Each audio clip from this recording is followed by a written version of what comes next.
Assalamualaikum, Bismillahirrahmanirrahim.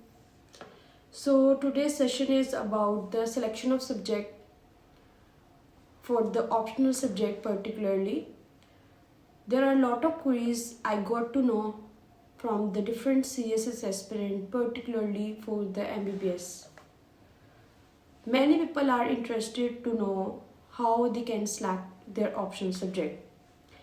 And it is a very tricky part to handle because for the CSS subjects could make you a hero or could be make you a zero. So it's very technical thing, So without wasting any time, let's get started. The first thing first is you need to see the aptitude of your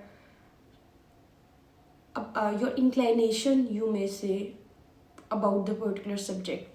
If you do not have any aptitude of that particular subject, I wouldn't suggest to opt it just for the sake of scoring trend. Second thing is, it's not a myth, it's a reality. There are few scoring subjects and there are few which are not scoring. If we talk about the computer science subject, for instance, or let's say physics, mathematics or other hard science subject, I would suggest that not to opt it.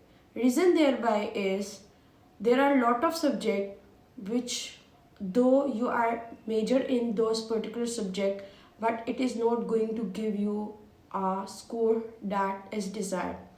CSS is competitive exam. The only thing that matter most is how you can get the maximum score. The third thing which is very much important is the area of your interest in your particular subject. Even if you have major in that particular subject, if you do not have any interest, it's a futile exercise, and I wouldn't suggest that you have to opt that subjects just for the reason that some mentor, some individual, your friend or some other aspirant suggested you that you have to go with that particular subject. If you do not have interest, I would rather suggest don't opt it, because it would be tiresome and it would be a matter of demotivation later on in your preparation strategy. So to keep it simple, we have to opt those subjects which are scoring, you have aptitude and you have interest. Thank you very much.